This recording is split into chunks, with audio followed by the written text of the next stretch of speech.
bonsoir à tous, c'est Point de Vue. Ravi de vous retrouver pour notre rendez-vous quotidien avec 4 sujets sur lesquels nous allons échanger des opinions de préférence contradictoires.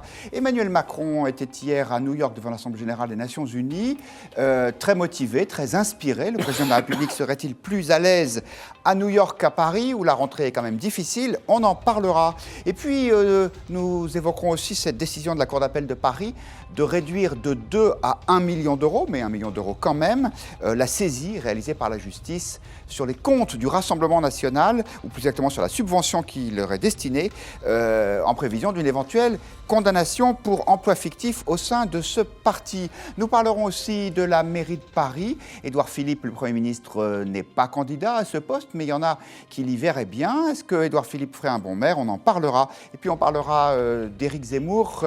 Laurent Ruquier, finalement, ne l'invitera pas samedi prochain pour son émission hebdomadaire sur France 2. Est-ce que c'est le droit normal d'un animateur de choisir ses invités, ou bien est-ce que, finalement, compte tenu de l'importance d'Éric Zemmour, il devrait l'inviter au nom d'une forme d'indépendance ou d'objectivité du service public? Nous allons parler de tous ces sujets avec nos 4 invités. Bonsoir Anne-Sophie Beauvais. Bonsoir. Vous êtes la directrice générale de Sciences Po Alumni, l'association des anciens élèves de Sciences Po, rédactrice en chef du magazine Émile, qui est le magazine justement des anciens de Sciences Po, qui met en couverture dans sa dernière livraison notre consoeur Léa Salamé. Et votre dernier livre, On s'était dit rendez-vous dans 20 ans, a été publié chez Plomb. Bonsoir Eugénie Bastier. Vous êtes journaliste au Figaro à la rubrique Débat et Opinion. Vous êtes aussi rédactrice en chef politique de la revue Limite. Votre dernier livre vient de sortir, il y a quelques heures, on peut presque dire. Ça s'appelle Le Port émissaire. Il n'est pas encore sorti, il sort vendredi. Il n'est pas encore sorti, il ne sort que vendredi, mais c'est comme on en parle déjà beaucoup. Voilà. On a l'impression qu'il est déjà en librairie. On peut le précommander. Voilà, on peut le précommander sur Amazon, publicité gratuite. Et c'est une réflexion sur l'opération Balance ton port et tous ses impacts sur les relations hommes-femmes. Et c'est publié aux éditions du Cerf. Gaspard Ganzer est là aussi, bonsoir. On est ravis de vous accueillir dans Point de Vue. Vous avez été le responsable de la communication de François Hollande quand il était président de la République. Vous avez cofondé une agence de conseil en communication. Vous êtes aussi l'auteur de La politique est un sport de combat chez Fayard. Et j'ai presque fini, vous êtes le fondateur de Parisiennes Parisiens, ça c'était en juin dernier, c'est un rassemblement de Parisiens. Vous êtes pour la suppression du périphérique. Oui. Et vous êtes presque candidat à la mairie de Paris. On en reparlera. On en reparlera, très bien. Et Renaud Girard est là aussi. Bonsoir Renaud. Vous êtes le chroniqueur international du Figaro. On vous retrouve tous les mardis matins dans les pages de cet excellent quotidien. Et votre dernier livre, Quelle diplomatie pour la France? Prendre les réalités telles qu'elles sont, a été publié aux éditions du Cerf. On commence donc avec ce discours très remarqué d'Emmanuel Macron. C'était hier à l'Assemblée générale des Nations Unies à New York. Le président y a défendu avec beaucoup de force le multilatéralisme. Et comme disaient les jeunes, comme diraient les jeunes, il était à donf. Regardez. Je sais que défendre la coopération et le multilatéralisme peut ne plus être à la mode. Alors ne soyons pas à la mode. Parce que nous le devons à ceux qui nous ont permis d'être assis là. Parce que n'oubliez jamais que les génocides qui ont fait que vous êtes là aujourd'hui, ils étaient nourris par les discours auxquels nous nous habituons. Engageons-nous clairement et soyons tous et toutes aussi clairs, concrets et cohérents. Il y a urgence. Ne signons plus d'accords commerciaux avec les puissances qui ne respectent pas l'accord de Paris. Alors, tout au long de ce discours, c'était une critique en creux de Donald Trump qu'il fallait entendre. Renaud Girard, c'était du grand Macron hier?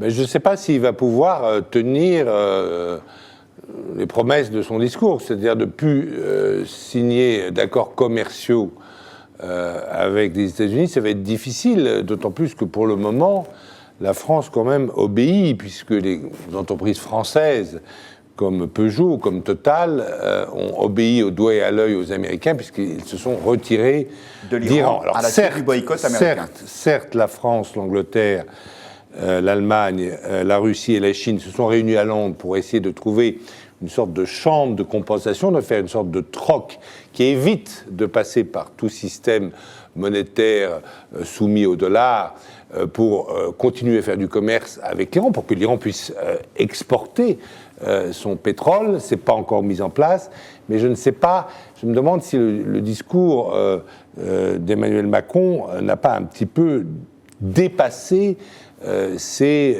possibilités. Il a raison de défendre le multilatéralisme.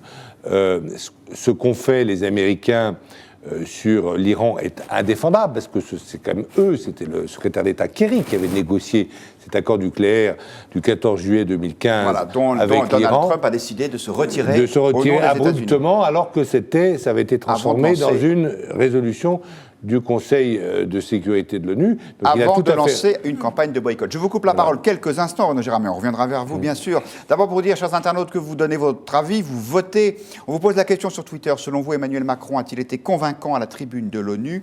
Vous êtes 36% à répondre oui, 64% à répondre non. Un petit commentaire, un premier commentaire, celui de Vincent, qui a pris le discours du président comme un acte de trahison. Pour lui, il a tiré sur son propre camp. Sans doute voulait-il parler du camp occidental. On parlait du discours sur le fond, Gaspard Ganzer, mais sur la forme, on a vu un Emmanuel Macron en pleine forme, conquérant, peut-être un peu arrogant, je ne sais pas.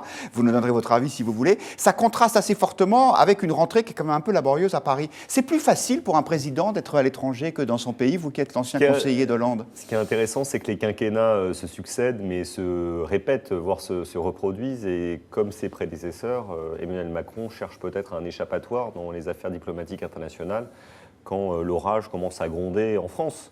C'est ce que Nicolas Sarkozy avait fait. Il était d'ailleurs persuadé que son action pour sauver la France dans le cadre de la crise de 2008 lui permettrait d'être réélu. Il a eu tort. François Hollande a beaucoup misé sur l'international, notamment pour arriver à la conclusion de l'accord sur le climat de Paris, mais aussi avec un accord sur l'Iran dont je reviens de parler. Ça n'a pas empêché d'être candidat. Et là, Emmanuel Macron, alors qu'il est d'abord attendu sur les questions nationales, aussi mise beaucoup sur l'international. Son discours, il est bon, parce qu'en fait, il se bat pour les valeurs de la France, le multilatéralisme, face à un Trump qui sort de toutes les négociations internationales. Après, c'est vrai qu'on se demande un peu à quoi sert l'Assemblée générale des Nations unies aujourd'hui, en l'absence du président chinois, du Premier ministre indien. On est vraiment avec un Trump qui est là quelques minutes et qui passe un peu en coup de vent pour écraser de son talon l'ONU. Donc c'est bien que le président se batte, mais malheureusement, je crains que tout ça reste un peu sans effet. Oui, vous parlez de Donald Trump. Lui, alors, il se sert carrément de la tribune des Nations Unies pour défendre son bilan. On a l'impression qu'il parle plus à ses électeurs dans la perspective des élections de mi-mandat qu'aux représentants des pays rassemblés à l'Assemblée générale. Écoutez, juste quelques secondes, le moment où il défend son bilan et il provoque des réactions, on va dire, contrastées. In less than 2 years, my administration has accomplished more than almost any administration in the history of our country. America's so true.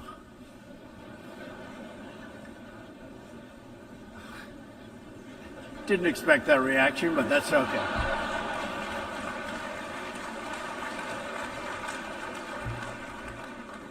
Voilà, petit commentaire en passant. Pour un homme que certains disent être fou, je trouve qu'il tient assez bien la rampe. Mais ce n'est pas le sujet d'aujourd'hui. Eugénie Bastier, c'est plus facile d'essayer de changer le monde que de réformer son propre pays quand on est un président français ?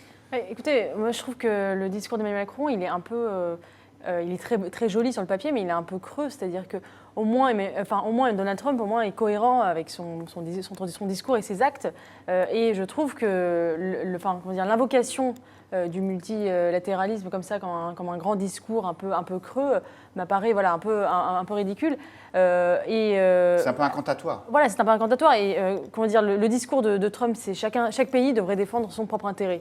Emmanuel Macron devrait reprendre ce discours en disant « moi je défends l'intérêt de la France » et voilà pourquoi, et expliquer ses décisions à la lumière de cet intérêt de la France. Là on a l'impression qu'il veut défendre un espèce d'intérêt général supranational dont on voit mal comment il pourrait s'appliquer en dehors de la question du climat. Mais la question du climat, encore une fois, il a reçu d'ailleurs, j'ai vu, l'ONU lui a remis le titre de champion de la Terre à Emmanuel Macron. Bon, c'est un titre honorifique, mais on voit pas, ça semble un peu indécent. Un mois après la démission de Nicolas Hulot, qui a bien justifié, à juste titre souligné que Emmanuel Macron n'a pas fait grand-chose pour le climat depuis le début de son quinquennat. D'ailleurs, la COP21, c'était François Hollande, Fabius et Ségolène Royal, mais ce n'était pas Emmanuel Macron. C'est quand même l'accord de Paris qu'il défend aujourd'hui, certes. Donc je trouve ça un peu étrange. On ne voit pas en fait les contours de ce multilatéralisme qu'il prétend défendre. Anne-Sophie Beauvais, donc Eugénie Bastier le disait, Emmanuel Macron a été désigné champion de la Terre.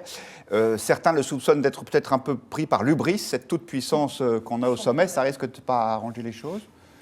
Oui, enfin en même temps, moi je trouve qu'il était dans son rôle, il défendait les valeurs universelles de la France et son discours avait une forme de cohérence et défendre le multilatéralisme face à un Trump, c'était deux discours qui s'affrontaient et Renaud Girard le dirait mieux que moi, mais je crois que c'est quand même le débat actuel dans ce nouvel ordre du monde se pose quand même en ces termes-là, mais c'est vrai qu'ils étaient presque à l'inverse l'un et l'autre face à cette assemblée parce que quel est le bilan d'Emmanuel Macron aussi effectivement pour se présenter face à cette organisation internationale si on regarde ce qui se passe en France, son ministre de l'écologie effectivement vient de claquer la porte, donc on peut toujours s'interroger sur sa capacité à se prononcer sur des sujets comme celui-ci. Et à l'inverse, Trump avait quelque part un très bon bilan à la tête des États-Unis. De manière très concrète, on peut dire que l'économie américaine fonctionne plutôt bien et il se présente avec un bon bilan. De ce point de vue-là, la croissance américaine est très forte, à 4%. Le taux de chômage, je crois, n'a jamais été aussi bas depuis 55 ans. Donc c'est vrai qu'on avait deux présidents qui s'affrontaient, mais sans doute avec un bilan pour le faire chez eux très, très différent. Renaud Girard, Trump, Macron, 1-0. C'est-à-dire que ce que vous venez de dire est très important, je pense. Effectivement, il ne peut pas y avoir de grande politique étrangère, il ne peut pas y avoir de discours audible de la France. La France est attendue par toutes les puissances du monde parce qu'elle a toujours quelque chose. La France du général de Gaulle a vraiment fait progresser les choses, par exemple, sur la guerre du Vietnam, sur le privilège exorbitant du dollar, etc., etc. La France est attendue. La voix de la France est attendue, elle est respectée, ou elle était en tout cas très respectée à travers le monde. Mais pour qu'elle soit entendue, il faut que la France soit exemplaire chez elle. C'est-à-dire qu'on ne peut pas écouter, on ne peut pas admirer un président, même avec les meilleures idées du monde, si chez lui c'est un petit peu la pagaille, c'est la pagaille dans son éducation nationale, c'est la pagaille dans ses comptes publics, c'est la pagaille dans ses lois sociales, etc. Donc en fait, on ne peut être entendu que si on est exemplaire chez soi. Et c'était d'ailleurs le cas. Il faut vous souvenir que De Gaulle, avant de faire sa grande politique étrangère, eh bien, il a d'abord rétabli l'ordre chez lui, c'est-à-dire qu'il a mis les finances publiques en ordre, il a fini l'Algérie, etc. Et c'est seulement une fois que la France fonctionnait bien, les institutions fonctionnaient bien, qu'ensuite il est passé à son grand discours de politique étrangère. Le problème, effectivement, c'est tout à fait bien souligné, c'est-à-dire qu'il y a Trump. Il a dit « America first ». Oui, ça a l'air de marcher pour l'économie, ça marche visiblement pour la Corée, enfin il est en train d'obtenir quelque chose en Corée quand même. Il a obtenu la limitation de l'immigration illégale mais il est contre le multilatéralisme. Et il a tort d'être contre le multilatéralisme, parce que le multilatéralisme, ça a été fait par ses prédécesseurs, ça a été fait par Roosevelt, c'est quelque chose de très important pour la stabilité et la paix du monde. Mais Macron n'a pas une position forte pour défendre ce bon principe du multilatéralisme. Alors, le dernier mot restera à nos internautes qui sont assez partagés. Johan sur le Figaro.fr nous dit « Macron s'est montré convaincant, et c'est justement le problème, car il est bon à l'international, mais au niveau national, il n'arrive pas à se faire comprendre. Bon à l'international, c'était pas l'avis de Maxandre, qui dit « Il en a fait beaucoup trop, comme un comédien au théâtre, ce qui gâche sa crédibilité. » Et Mick déclare « Insulter la France et les Français seulement quand il est à l'étranger, c'est devenu une habitude. » Alors ça, c'est peut-être une allusion à une incise dans le discours présidentiel où il disait que la France avait des choses à se reprocher. Voilà, il m'a semblé que c'était tellement vague qu'on avait du mal à prendre ça pour une forme d'autoculpabilité, mais chacun jugera comme il l'entend. Un autre sujet qui n'a rien à voir, encore que c'est Marine Le Pen qui a relevé cette phrase du président de la République sur ce qu'elle considère comme être une forme d'auto-culpabilisation. Le Rassemblement national avait fait l'objet d'une saisie conservatoire de 2 millions d'euros sur sa subvention publique en prévision d'une éventuelle condamnation par la justice pour cause d'emploi fictif dans ce parti. Sauf que la Cour d'appel de Paris a décidé que finalement, ce ne serait pas 2 millions d'euros qui seraient prélevés à titre préventif, mais 1 million. Sébastien Chenu, le porte-parole du Rassemblement national, est plutôt heureux de cette décision, mais il en profite pour attaquer clairement les juges qui en sont à l'origine. Avant d'être une victoire ou une demi-victoire pour le Rassemblement national, c'est avant tout un désaveu d'une décision politique prise par 2 juges politisés, les juges Thépaut et Van Ruynbeck, qui ont vu leur décision outrancière, leur ordonnance outrancière et exagérée, contestée par la Cour d'appel et par l'appel que nous avions formulé. Alors cette saisie, dont on peut dire qu'elle n'est pas très ordinaire, arrive à côté d'une autre offensive judiciaire. Une expertise psychiatrique avait été demandée à Marine Le Pen dans une autre affaire, et celle-ci en profite, ou en tout cas y voit clairement une forme d'acharnement politique de la justice. Écoutez-la, c'était dimanche dernier. Ce qui compte, ce ne sont pas les faits, vous l'avez bien compris, mais la personnalité que l'on veut atteindre, ou les opinions de ceux à qui on les reproche. Dites-moi quelles sont vos opinions, et je vous dirai si on vous poursuit, ou même si vous êtes coupable. Anne-Sophie Beauvais, il y a une espèce d'acharnement judiciaire contre le Rassemblement national, ou une justice politique? Un acharnement judiciaire, je ne sais pas, une justice politique, moi je pars un peu du principe que dès l'instant que la justice s'intéresse aux politiques, ça devient presque une justice politique, parce qu'on ne peut pas être juge et du jour au lendemain extraire complètement ses opinions d'un processus après qui s'enclenche. Moi, je le pense, c'est valable dans des opinions, enfin c'est valable dans des affaires politiques comme c'est valable dans d'autres affaires. Un juge ne vient pas de nulle part, il ne vient jamais de nulle part. Et je pense que l'honnêteté veut qu'on le dise à un moment donné. Donc l'appréciation est toujours malgré tout un peu biaisée et voilà. Et en plus de ça, je pense que quand vous êtes juge, vous savez bien que les décisions que vous allez prendre vont transformer le jeu politique. On l'a vu avec François Fillon, on le voit là avec Marine Le Pen. Donc vous ne pouvez pas prendre comme ça des décisions sans être un peu traversé par des questionnements et quelque part par votre propre opinion, votre propre passé. Donc j'ai tendance à dire, ce n'est pas une justice politique, elle n'est pas là pour faire la chasse. Et voilà. Mais on ne peut pas dire que la justice s'intéresse aux politiques, encore une fois, sans qu'il y ait une espèce d'interrogation sur ce sujet-là. Mais moi, la question que je me pose aussi, c'est ce système confiscatoire. Je trouve ça étrange, enfin, je ne suis pas juriste non plus, mais en fait, vous avez donc une mesure qui permet de vous confisquer avant même que l'infraction soit reconnue. Alors, je ne sais pas, je me dis que dans un braquage, en fait, je comprends que la berline qui est servie au braquage, on la confisque. Je comprends que les lingots d'or qui aient été volés dans le braquage, on les confisque. Mais là, j'ai un petit peu de mal sur cet exercice de projection et je m'interroge sur cette justice pénale financière qui, paraît-il, de plus en plus, là, le phénomène est assez récent, ça fait 4-5 ans, confisque comme ça préalablement à l'instruction et à la déclaration de l'infraction une somme qui est quand même effectivement pas complètement négligeable, même si elle a été rabaissée à 1 million. Voilà. Eugénie Bastier, est-ce que tous les responsables politiques sont traités de cette façon, ou bien est-ce qu'il y a un traitement particulier pour le Rassemblement national, selon vous? Sur les emplois fictifs, non, puisque vous vous rappelez que François Fillon en a souffert pendant la dernière présidentielle, donc ce n'est pas et les socialistes aussi, à l'époque où ils étaient au pouvoir sous François Mitterrand. Je pense qu'il faut distinguer les deux affaires. L'affaire des emplois fictifs, à mon avis, c'est le déroulement normal de la justice, et en effet, s'il y a eu triche, ou en tout cas vol d'une partie de l'argent public, ça doit être puni par la loi. En revanche... François Bayrou paraît moins embêté sur cette affaire, je ne veux pas du tout faire... Mais il paraît moins embêté sur cette affaire quand même avec le Parlement européen. Mais moi, ce qui me scandalise vraiment, c'est la première affaire, celle où Marine Le Pen est convoquée pour une expertise psychiatrique, où il y a une plainte, où les juges mettent en œuvre une procédure judiciaire. Pourquoi ? Parce qu'elle a tweeté des images de l'État islamique mettant en scène des égorgements.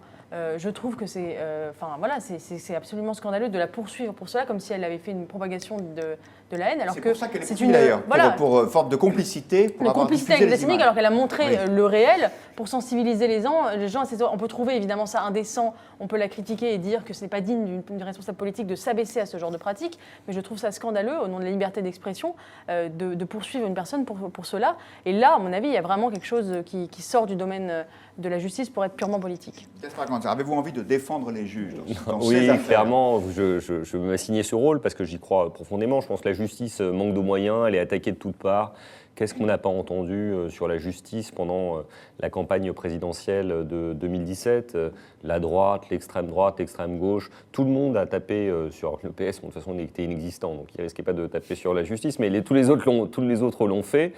Et ce n'est pas acceptable, parce que dans une démocratie saine, moderne, on doit avoir des contre-pouvoirs forts, des médias forts, mais aussi des juges forts. Mais ça ne tape pas plus à droite qu'à gauche ? Oh non, je n'ai pas ce sentiment-là. Quand faut dire que je ne veux pas vous faire le descriptif du quinquennat de François Hollande, parce que ce ne serait pas à l'honneur des gens qui ont travaillé à ses côtés, mais bon, entre Cahuzac, qui a été condamné en appel, Bruno Leroux, qui a fait l'objet d'une enquête préliminaire, Kader Arif, qui a été l'objet d'une enquête préliminaire, Hakim Nomorel, qui a fait l'objet d'une enquête préliminaire et qui a eu un non-lieu, Fawzi Lamdaoui. Vous avez bossé pas mal. Non, mais vous voyez ce que je veux dire. Il y a eu des affaires judiciaires. 90% de ces affaires se sont terminées par des non-lieux. C'est le cas notamment d'Aquilino Morel et bien d'autres.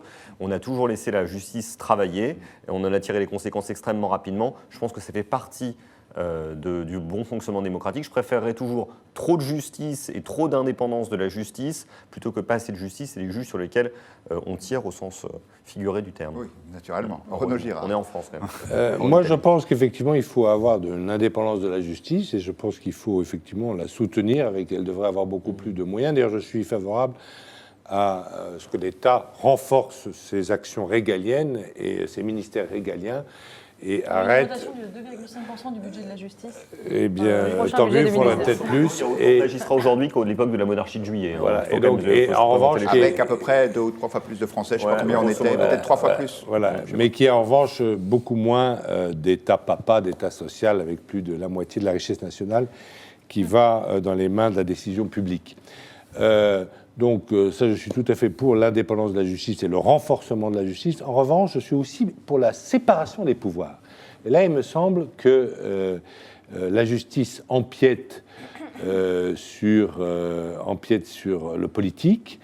Je n'ai pas souvenir de Marine Le Pen disant de juges qu'ils étaient fous. Là, il y a un juge qui demande une expertise psychiatrique. À l'évidence, alors on peut être évidemment pas d'accord avec le programme, avec les opinions et même avec l'idéologie de Marine Le Pen. Enfin, il est clair qu'elle n'est pas folle. Je suis tout à fait d'accord qu'il faut défendre la liberté d'expression dans ce pays qui est attaqué de toutes parts. On en parlera tout à l'heure avec l'affaire Zemmour. On peut très bien ne pas être d'accord avec Éric Zemmour, mais enfin qu'Éric Zemmour, qui l'exprime en très bon français, puisse parler, puisse s'exprimer. On en parlera tout à l'heure. On peut y répondre, on en parlera tout à l'heure. Et il est insensé, effectivement, que Marine Le Pen ait été condamnée pour avoir diffusé ces images, alors qu'elle voulait simplement montrer la sauvagerie de l'État islamique. Elle voulait montrer la sauvagerie. Alors, sur ces histoires d'emplois fictifs, ça, je ne peux pas du tout juger, parce que je n'ai pas enquêté, donc je n'ai aucune idée là-dessus. Bon, je remarque, je ne sais pas effectivement si les autres partis ont été traités par le passé avec la sévérité avec laquelle est traité le Front National. C'est assez curieux, c'est plus le Front National est monté, plus la justice s'est prononcée contre elle, contre le Front National. J'espère, ou le Rassemblement National maintenant, j'espère que c'est fortuit, et j'espère que ce n'est pas politique, parce que je répète, je suis vraiment pour une séparation des pouvoirs à la Montesquieu, séparation des pouvoirs qui n'est d'ailleurs pas actée non plus, qui est de moins en moins actée, hélas, aux États-Unis d'Amérique, mais c'est une autre question. Absolument. Gaspard Ganzer, l'affaire de l'expertise psychiatrique, ça ne vous a pas choqué non plus ?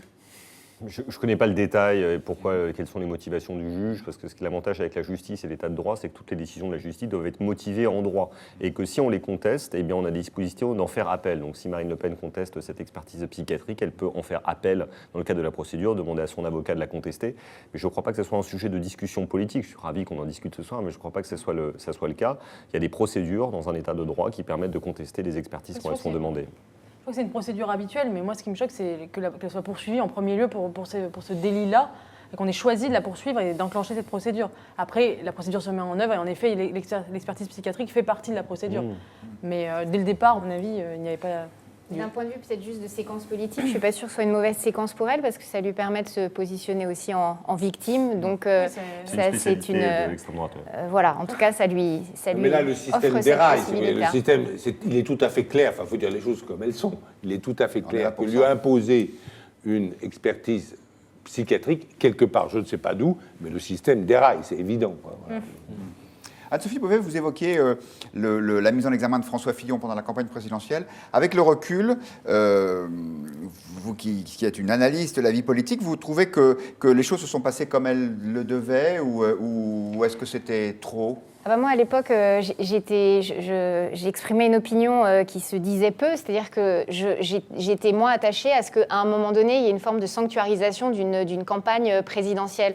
Pour une raison très simple, Gaspard Ganzer parlait de non-lieu. Vous déclenchez aussi proche d'une élection présidentielle, qui est quand même la seule élection électorale, oui, enfin la seule élection, qui mobilise 80% des Français. Et à un moment donné, si proche de l'échéance, vous déclenchez une affaire, il n'y a rien de plus simple que de déclencher une affaire, enfin Gaspard vient de citer deux non-lieux, et donc vous bousculez mais totalement la donne de départ et vous le faites si proche d'une échéance. Donc moi j'étais plutôt à l'époque pour dire attention, il y a un moment donné où il faut peut-être juste faire une espèce de trêve, parce qu'il y a une nécessité, parce que déclencher quelque chose pour arriver à un non-lieu, vous remettez absolument tout par terre, vous changez la donne, c'est pas anodin. C'est en ça où je dis que d'une certaine manière, dès que la justice se saisit d'une question politique, elle devient une justice politique parce qu'elle va transformer le jeu politique quoi qu'il arrive. Voilà. Évidemment, je ne vais pas être d'accord. Déjà, parce que la procédure judiciaire en cours contre François Fillon, qui est toujours en cours d'ailleurs, lui n'a pas bénéficié de non-lieu, il n'a pas été jugé encore. C'est le problème avec François Fillon, c'est qu'effectivement, on pressentait quand même une forme de culpabilité. Et je crois qu'il n'a pas été empêché de se présenter à l'élection présidentielle. Lui-même, d'ailleurs, a été sinusoïdal sur le sujet, puisque dans un premier temps, il avait dit que s'il était mis en examen, il ne serait plus candidat, puis finalement, il l'est resté. Il a pu faire un score tout à fait honorable, il a fait un bon score, la présidentielle. Donc finalement, la justice n'a pas empêché de recueillir des voix. Pour Aquilino Morel, la procédure était tout à fait abusive. Enfin, Aquilino Morel est un grand serviteur de l'État. On peut être d'accord ou pas d'accord avec son opinion. Il a servi François Hollande. Mais c'est peut-être que il a eu clairement, il n'avait rien à se reprocher avec François Hollande, mais il n'avait rien à se reprocher. Mais c'est incroyable que la justice, elle a autre chose à faire que s'intéresser à Aquilino Morel, qui est un très bon et honnête serviteur de l'État. L'honneur d'Aquilino Morel a été, si c'était nécessaire, je ne sais pas, à nouveau remis comme il convenait aujourd'hui. Quelques réactions d'internautes. Alors, Johan se demande, il y a une saisie de 2 millions, puis une expertise médicale, et maintenant on rend 1 million. Que signifie tout cela? J'espère que, cher Johan, qu'on vous a répondu, parce que c'était justement l'objet de ce débat. Quant à Antimax sur le Figaro.fr, il nous dit « La décision d'un juge ne doit pas dépendre de ses opinions ». Effectivement, c'est là le cœur du sujet, même si c'est parfois difficile de faire une séparation stricte. On passe à un autre sujet. Les élections municipales, c'est en 2020, c'est ça, Gaspard Ganzer? Je crois, oui. Alors, on ne sait pas encore si vous, Gaspard Ganzer, vous êtes candidat à la mairie de Paris, mais en tout cas, il y a déjà quelques candidats officiels à La République En Marche, au moins 2 ministres, Benjamin Griveaux et Mounir Majoubi, plus un député, un sénateur, quelques autres qui hésitent. Et s'il y avait en plus, peut-être pour les départager, Édouard Philippe, le Premier ministre, il y en a un qui trouve que ce serait une très bonne idée, c'est Cédric Villani, le député La République En Marche de l'Essonne. Écoutez-le.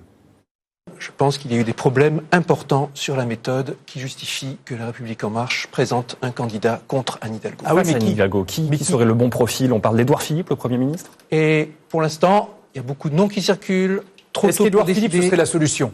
Édouard Philippe serait bien sûr un grand maire de Paris. Et j'en suis persuadé, il a déjà été un grand maire du Havre. Alors, Gaspard Ganzer, on a envie de vous entendre. Édouard Philippe ferait-il un bon maire de Paris? Je ne sais pas quelles sont ses intentions. Pour l'instant, il a un job important quand même à remplir, ce qui est quand même d'être Premier ministre. Je pense que ça doit suffire quand même à l'occuper totalement. Et je pense qu'il est mauvais qu'un Premier ministre, des ministres, des membres du gouvernement ou des députés pensent déjà à la prochaine élection. Moi, il y a quelque chose que j'ai bien aimé dans l'élection d'Emmanuel Macron, c'était la promesse du renouvellement politique et l'idée qu'on ferait de la politique autrement.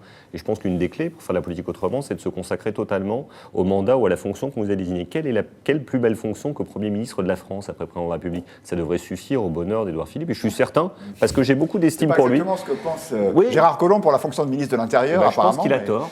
Je pense qu'il a tort. Je pense que Gérard Collomb devrait rester à son poste jusqu'au bout. Là, il y a une menace terroriste importante. Il faut se consacrer pleinement à sa tâche. On ne peut pas tout faire à la fois. Premier ministre, c'est déjà un beau job, il faut se consacrer totalement. Et quant aux élections à la mairie de Paris, je pense que ça sera aux Parisiennes, aux Parisiens d'en décider. Et vous savez qu'habituellement, ils n'aiment pas trop quand on se sert de Paris comme un marchepied, un tremplin, une médaille. Et il y a ceux qui ont été parachutés de l'extérieur pour être candidats à la mairie de Paris n'en ont pas conservé des bons souvenirs, puisqu'ils s'appellent Dornano, Séguin, NKM, Jox. Ils ont tous dû essuyer une sévère défaite.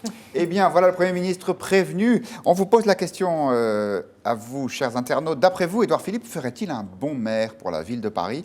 Vous êtes 62% à répondre non et 38% oui. Pour Cherin sur Twitter, Édouard Philippe a géré la ville du Havre. C'est une ville importante. Ses compétences de Premier ministre lui serviront beaucoup et Édouard Philippe remplit toutes les conditions requises. Bon, bah, celui-là est fan de toute évidence. Et vous, Anne-Sophie Beauvais? Vous trouvez que ce serait une bonne idée? Je suis fan d'Édouard Philippe. Non, mais ça, pour le coup, je suis vraiment d'accord avec Gaspard Ganzer. Je pense qu'Édouard Philippe a effectivement, il est Premier ministre de la France et il doit être tout consacré à sa tâche. Moi, je trouve ça quand même fou que 2 ans avant une élection, on parle autant des candidats potentiels à cette élection. Et effectivement, ils sont très nombreux. Renouvellement de la classe politique, oui. En même temps, ce renouvellement de la classe politique irait avec un ancrage un petit peu plus fort sur un terrain localement. Je trouve que ce ne serait pas une mauvaise chose. Je pense notamment aux députés élus En Marche, parce que moi j'étais pour qu'on limite les mandats dans le temps, mais peut-être pas qu'on déconnecte complètement le mandat de député avec celui de maire, parce que je pense qu'on apprend beaucoup d'un territoire et que d'une certaine manière, que certains députés aient un ancrage local un petit peu plus important, je serais plus que nos ministres qui effectivement ont une tâche lourde. Après, pour la mairie de Paris, moi je suis banlieusarde et donc j'avoue que si on pouvait avoir un futur maire de Paris qui n'est pas une vision égoïste de Paris mais qui la tourne un peu vers la banlieue, je ne sais pas, Valérie Pécresse par exemple aujourd'hui, a un discours en tout cas qui réconcilie un petit peu les banlieusards avec Paris. Je regarde mon partenaire de droite en faisant passer ce message. Pour une fois, je suis à votre droite et pas à votre gauche, mais je suis très attaché à ces questions. Je pense que le prochain maire de Paris doit être le maire du Grand Paris, tout simplement. Alors, il y a quelqu'un, une autre personne qui serait assez favorable à une candidature d'Édouard Philippe, c'est Alain Minc, l'essayiste qui donne une interview C'est étonnant. au Figaro quotidien de demain. Ça porte pas chance. Et voilà, donc Alain Minc sera interviewé dans le Figaro de demain et je vous l'annonce en avant-première. Il considère que Édouard Philippe serait le meilleur candidat pour Paris. D'autant, ajoute-t-il, qu'il serait capable de faire alliance avec la droite modérée. Eugénie Bastier, votre avis sur ce sujet? Oui, je trouve ça assez significatif qu'il y ait autant de gens dans le gouvernement Macron qui veulent devenir maire de Paris. Ça veut dire beaucoup de choses aussi sur ce qu'est le macronisme, puisque on pourrait presque mettre une égalité entre le macronisme et Paris, puisque Emmanuel Macron a fait 90% à la présidentielle au 2e tour à Paris.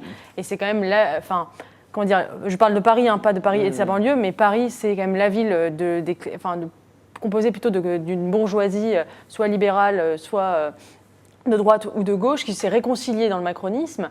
Et voilà, Paris est aussi le symbole de cela. Et donc je pense que n'importe quel candidat d'En Marche n'aurait aucune difficulté à gagner Paris, même si évidemment il y a une particularité à Paris, c'est que c'est comme aux États-Unis, on peut ne pas avoir la majorité des voix, mais gagner quand même la mairie de Paris, puisque ce sont les arrondissements finalement, les élus d'arrondissement qui choisissent le maire de Paris. Donc, ça peut être comme aux États-Unis, on peut faire basculer les arrondissements, qu'on fait basculer les États pour pouvoir gagner Paris. Donc, ça change un peu la donne. Mais cela dit, je crois qu'En Marche a un tapis rouge à Paris s'il veut gagner la mairie. Alors, vous le disiez, il y a beaucoup de candidats En Marche, mais il y en a aussi pas mal ailleurs. Même Marcel Campion est candidat à la mairie de Paris. Et pour cause, parce que ce job, tout le monde en rêve. C'est en tout cas la conviction de Rachida Dati, qui est maire du 7e arrondissement et qui était invitée ce matin de notre ami Yves Tréhard dans le talk du Figaro. Aujourd'hui, quel élu de Paris qui ne rêve pas du mandat de maire de Paris? Tous. Celui qui vous dit non, il ment. Parce que c'est un très beau mandat, c'est la plus belle ville du monde, moi je considère. Ouais. Il y a beaucoup d'enjeux et des enjeux très intéressants. C'est pas comme ça, tout le monde en rêve, même vous? Moi, j'en rêve pas pour moi. Je rêve de Paris depuis toujours, donc pas besoin d'être à la mairie de Paris pour continuer à rêver de cette ville. Mais je pense que c'est surtout les Parisiennes et les Parisiens qui ont envie de rêver de nouveau de leur ville. Ils sont moins contents quand problème de sécurité, de propreté, de logement, de transport, et surtout peut-être que leur ville brille moins dans le monde. Les artistes du monde entier ne se battent plus pour venir à Paris comme à l'époque d'Hemingway, et c'est bien dommage. Les entreprises du monde entier ne se battent plus pour venir à Paris, et c'est bien dommage. Et c'est ça qu'il faut retrouver notamment. Renaud Girard, faites-nous le portrait robot du meilleur maire de Paris. En tout cas, ce n'est pas, selon moi, Édouard Philippe. Pas qu'il n'en ait pas les capacités. On a certainement les capacités et peut-être même le goût, mais je pense qu'il doit préférer Le Havre puisqu'il en a été maire. Mais je trouve ça assez grave comme signe des temps, si vous voulez. Il nous a annoncé, enfin Emmanuel Macron et lui nous ont annoncé, il a fait un discours de politique générale, Édouard Philippe. Et le gouvernement dit la Constitution détermine et conduit la politique de la nation. Article 20. Article 20 de la Constitution. Alors, il a dit qu'il allait réformer le pays. Eh bien, on attend Édouard Philippe. Pour le moment, il a fait un budget extrêmement timide, extrêmement mou, sans vouloir déplaire à Gaspard, extrêmement hollandais, je dirais. Voilà. J'ai pris du recul, il n'y a pas de problème. Extrêmement hollandais. Voilà. Alors, pas du tout dans la ligne de ce qu'on nous avait annoncé. Alors, je pense que ça serait dingue.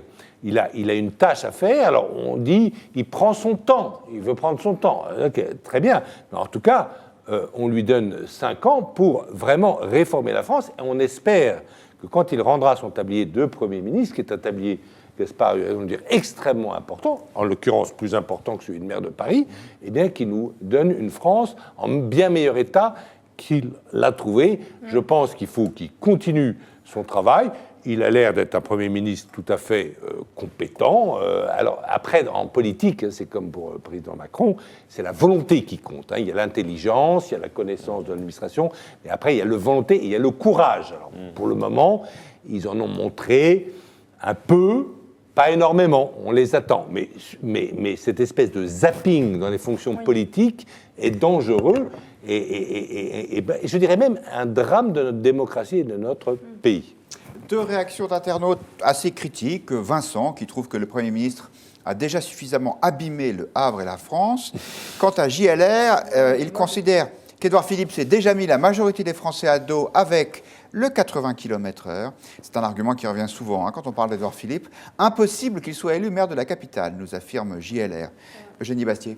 Oui, alors moi je pense que c'est pas difficile de faire mieux qu'Hidalgo en matière de propreté, de sécurité, d'entretien du patrimoine à Paris. Par contre, et ça je pense que quelqu'un d'En Marche en tout cas sera plus pragmatique, en revanche, il y a une question qui est un vrai problème à Paris, c'est la question de la mixité sociale et du prix du logement qui s'envole. Et si c'est pour faire de Paris encore plus la capitale des CSP+, et finalement de ne rien faire pour lutter par exemple contre la propagation des Airbnb, parce que voilà, En Marche c'est aussi, ce sont les héros de l'ubérisation de l'économie, mais si on ne fait rien contre Airbnb, contre le fait que finalement, on a vu là récemment qu'il y a plus de milliardaires aujourd'hui à Paris qu'il n'y en a à Londres après le Brexit.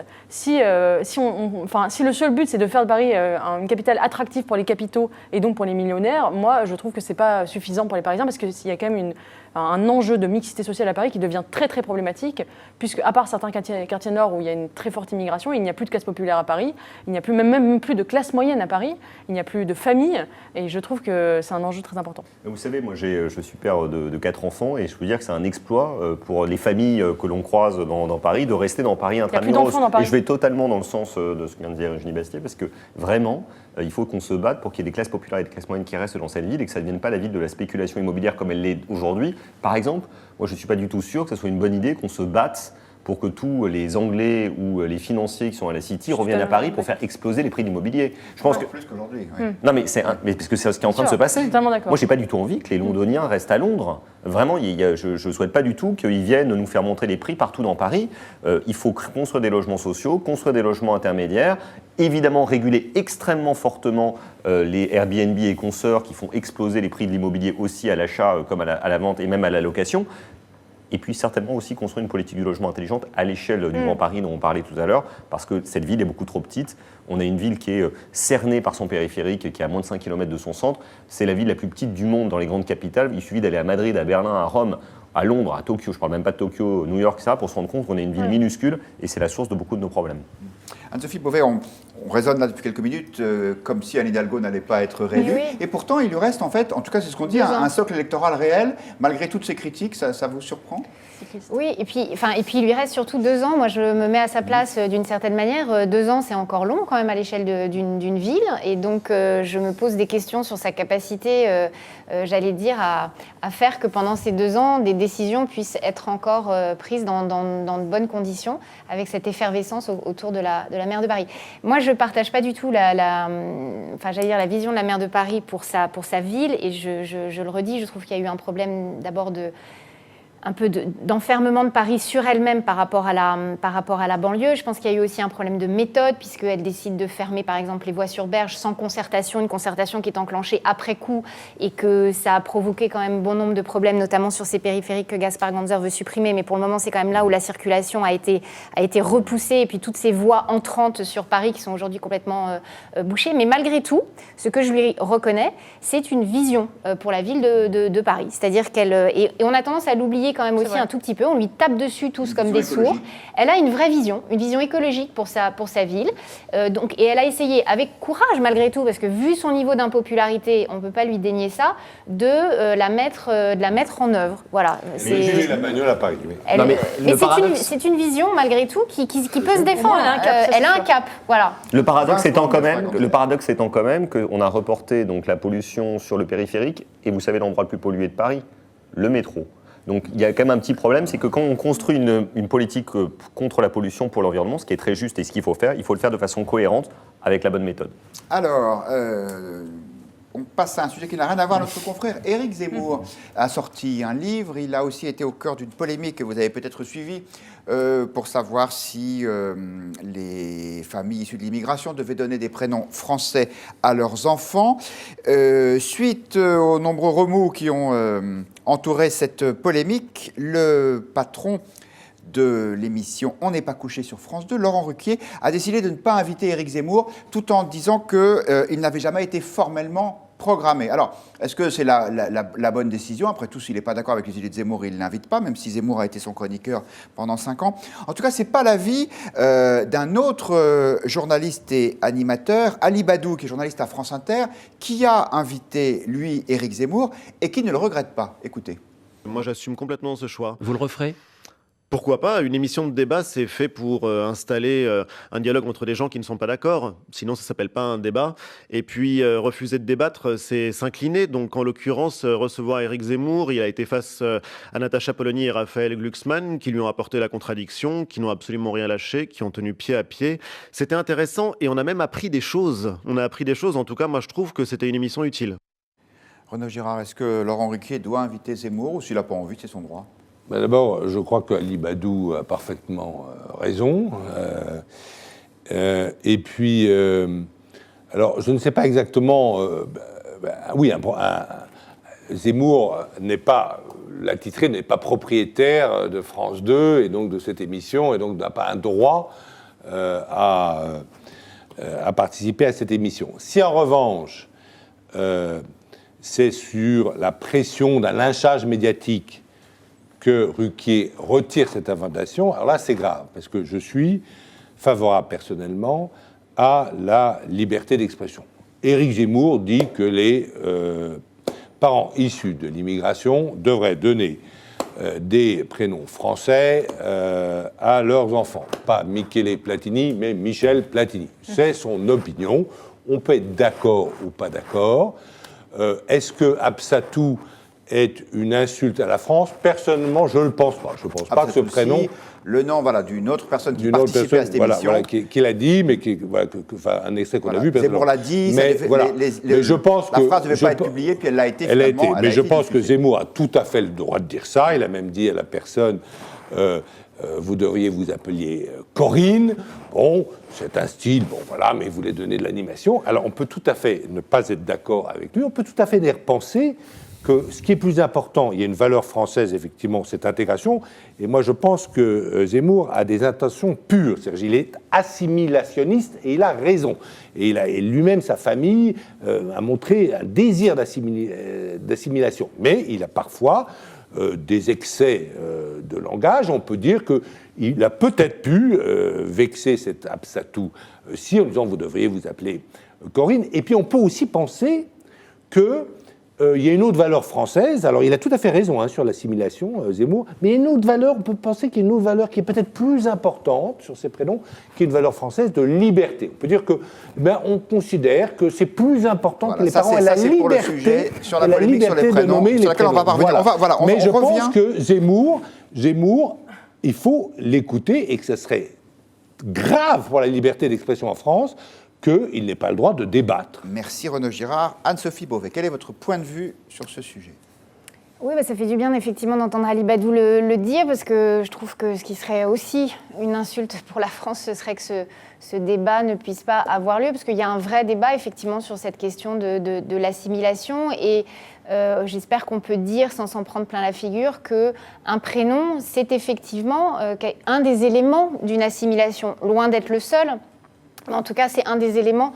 Si je peux juste me permettre de raconter une anecdote familiale, moi j'ai des grands-parents de chaque côté qui sont immigrés, polonais d'un côté, italiens de l'autre. Mes grands-parents polonais ont choisi de donner un prénom polonais donc à ma mère, qui a donc eu un prénom polonais et un nom de famille polonais, avec des W et des Z absolument partout, qui a eu beaucoup de mal avec ce prénom et ce nom de famille, mais elle en a eu aussi beaucoup de mal parce qu'en fait, pour elle, elle était née en France et elle était française, et en fait, elle a toujours souhaité porter un prénom français, et ça a fait partie de sa démarche d'assimilation que de basculer, j'allais dire, sur un prénom français. Et je ne sais pas si vous le savez, mais la loi a été simplifiée il y a quelques temps sur le sujet, c'est-à-dire qu'on a autorisé à faire ces demandes-là en mairie et non plus devant le juge aux affaires familiales. Et ma mère, qui a 70 ans, donc elle a un âge avancé, a fait cette démarche. Voilà, donc ça a fait partie de sa démarche de citoyenneté, et en tout cas de l'assimilation de notre propre famille sur le territoire. Donc j'allais dire que ce débat puisse être posé et qu'on puisse l'avoir entre nous, je trouve ça bon. Maintenant, le style d'Éric Zemmour, on le connaît, c'est une espèce de sabre, ça vient, c'est assez violent, effectivement. Mais il était face à des chroniqueurs qui sont là pour lui répondre, et je pense qu'Ali Badou a raison. En tout cas, si on souhaite lui répondre, il faut pouvoir le faire. Natacha Polony l'a fait, Raphaël Glucksmann l'a fait. Et juste pour terminer, si moi je pense qu'un prénom, si on veut garder un prénom étranger, c'est aussi tout à fait quelque chose de possible, parce qu'on témoigne d'une filiation à sa famille. Voilà, c'est une possibilité, comme vous le disiez, qui doit être laissée. Mais en tout cas, ce débat-là mérite d'être posé sans crispation et sans lynchage. Merci. Deux points de vue de nos internautes, d'autant plus intéressants qu'ils sont contraires. Johan pense que Ruquier doit tout à Zemmour et qu'il ne devrait pas l'écarter comme cela soudainement, allusion sans doute au buzz que faisait Zemmour quand il était chroniqueur dans l'émission. Tandis que Amir sur le Figaro.fr nous dit « Mais si on refuse d'accueillir Soral, Dieudonné, etc., pourquoi pas Zemmour? Se retrouver sur un plateau de télévision n'est plus un droit aujourd'hui. » Gaspard Ganzer, votre point de vue? Moi, évidemment, je suis attaché à la liberté d'expression et tout le monde a le droit d'exprimer ses opinions, mais j'ai plutôt le sentiment inverse. Je pense qu'Éric Zemmour est totalement abonné des plateaux télé, des micros de radio et des colonnes de journaux depuis 20 ans. On n'entend que lui tout le temps, sur tous les sujets, pour répéter à peu près toujours la même chose. L'histoire du prénom, c'était pas du tout la première fois qu'il la faisait. Il tourne en boucle. Bon, moi, je trouve ça... Je suis pas d'accord avec lui, sur le fond. Mais c'est comme ça, je suis à peu près sur rien. Mais bon, ça, c'est comme ça. Mais j'ai pas du tout le sentiment qu'il soit privé de parole. Mais personne n'a dit le contraire. Donc, non, mais je dis juste ça. Je dis ça. Et puis c'est pas vrai qu'il est partout. Non, je suis vraiment désolé, il se victimise. Non, il ne se victimise pas. Si. Alors c'est faux. En permanence. Il ne se victimise pas. Il s'invite à la télé. Il s'invite à la télé pour dire on cherche à me priver de ma parole. Non, il n'a jamais dit ça. Quand est-ce qu'il a dit ça? Mais il l'a dit encore il y a 2 jours. Je l'ai entendu à la radio dire exactement ça. Parce que c'est vrai que les gens demandent. Il y a une pétition qui circule sur Internet signée par 200 000 personnes. Donc il le fait. Mais là, il le fait parce qu'en effet, là, on lui demande de priver de parole. Donc c'est une vérité objective. On demande qu'il ne soit plus invité à la télé. Donc il se place en victime. Ce n'est pas de la victimisation, c'est un fait. Sinon, il ne se victimise pas. Il pourrait le faire beaucoup plus. Je signale qu'il y a des appels. Il y a des menaces de mort envers Éric Zemmour. Mais il est protégé d'ailleurs. Dans Paris, il y a un tag, un billet sur la tête d'Éric Zemmour. Il pourrait se victimiser beaucoup plus qu'il ne le fait. C'est pas une victime, je combats ces idées. Et il y a un autre truc qui m'a vraiment profondément choqué, c'est ce qu'il a dit sur Audin. Alors Audin, c'est cet intellectuel communiste, ce mathématicien qui était pro-algérien, membre du Parti communiste. Il aurait mérité 12 balles dans la peau, a-t-il dit, je crois. Parce qu'Audin, il faut dire aussi pourquoi. Parce alors, on va pas revenir sur le fond de la politique. On ne peut pas lancer quelque chose. On peut tout dire ici. Audin était, il faut dire, Audin, qui était un bon mathématicien, était aussi, je crois, porteur de valises. C'est-à-dire qu'il finançait... Ah bah, voilà. Ouais. Alors, est-ce qu'il finançait ou pas... Est-ce qu'il finançait ou pas? Il se trouve qu'on était... en guerre en Algérie. Le général de Gaulle, selon moi, a eu tout à fait raison d'être face à la guerre. On ne va pas refaire la guerre d'Algérie en 20 secondes, on ne va pas y arriver, cher Renaud Girard. Zemmour a dit 12 balles dans la peau parce qu'il pense que Audin aider l'ennemi en le finançant. Voilà. Merci beaucoup. Eugénie Bastier, est-ce que le fait que Laurent Ruquier soit animateur d'une émission de télévision sur le service public lui donne une situation particulière ou des devoirs particuliers ou bien non? Il n'y a aucun devoir à inviter Éric Zemmour, et d'ailleurs il était invité sur France Inter, c'est aussi le service public. Il n'y a pas de devoir, et je comprends que Ruquier n'ait pas envie de l'inviter. Simplement, il a décommandé sous pression médiatique, ce qui me semble un manque d'élégance et de courage. Il avait effectivement en premier lieu décidé d'inviter Éric Zemmour suite à la polémique. Et moi, je trouve ça inquiétant parce qu'on est passé d'un discours Éric Zemmour n'a pas le droit de parler, dénoncer Éric Zemmour, au discours de dénoncer les médias qui l'invitent. Maintenant, le procès, c'est on attaque Ardisson, on attaque les médias qui font parler Éric Zemmour, CNews, les Bolloré et compagnie, alors que c'est quand même le rôle des médias de faire parler il n'est jamais tout seul pendant une heure à parler tout seul. Il y a toujours des contradicteurs face à lui. On ne lui donne jamais le micro seul. Et je trouve que c'est dans le rôle du débat, c'est d'inviter des contradicteurs. Et ce procès qui est fait aux médias qui invitent Éric Zemmour, je le trouve extrêmement dangereux. Et c'est pour ça, et d'ailleurs j'en étais sûre, quand j'ai vu la polémique monter, j'étais sûre que Ruquier allait arrêter de l'inviter, enfin le désinviter, et c'est bien sûr arrivé. Merci beaucoup à tous les quatre d'avoir participé à cette émission que j'ai trouvée pour ma part passionnante, mais j'avoue que je ne suis pas très objectif. Donc c'est à vous d'en juger, chers internautes. Merci beaucoup et à demain, même heure, même endroit, pour un nouveau point de vue. Bonne soirée.